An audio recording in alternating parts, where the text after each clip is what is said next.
And we have brand new developments right now stemming from last week's Louisiana Amber Alert that tragically ended with a mother and one of her 2 daughters dead.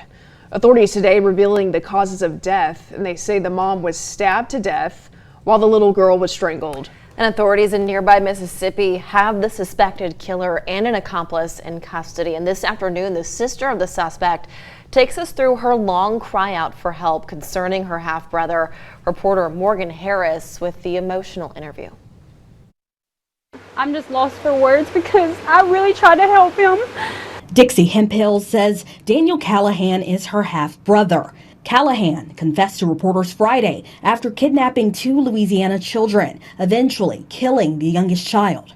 He's also accused of killing the girl's mother, Callie Brunette, earlier that week in La Rondre, Louisiana. I had actually found out earlier that morning whenever I had got on Facebook. It was the first thing I had seen was that Callie had been murdered and her kids were missing. After seeing that post, Hemphill recalled a message she received from her brother.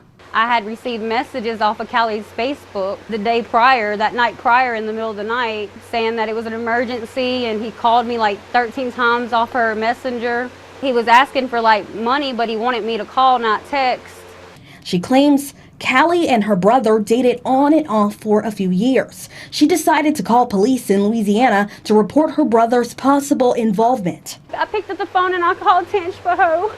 And I said, I need to speak to the sheriff, nobody else but the sheriff. And she said, what for, ma'am? And I said, because I think I know what happened to Callie and I think I know where her kids are. Hemphill says she's not surprised by Callahan's actions because her family tried to warn authorities. I just think that this all could have been prevented if they would have listened to us 2 years ago. Here in Lincoln County, I want that to be known.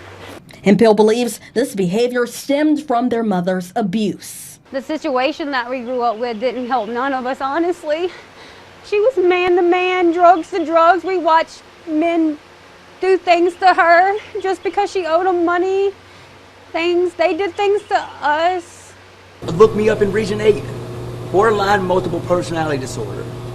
She says her brother was doing what he does best in that moment, being a master manipulator. He would have slept just fine doing what he did to that baby and her mom and possibly the other baby that he was going to do it to. He would have slept fine. He thought he was going to get away with it.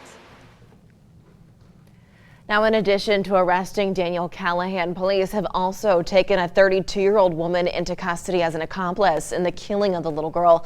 Investigators say she's believed to be Callahan's girlfriend, but they haven't specified the role she played in the killing.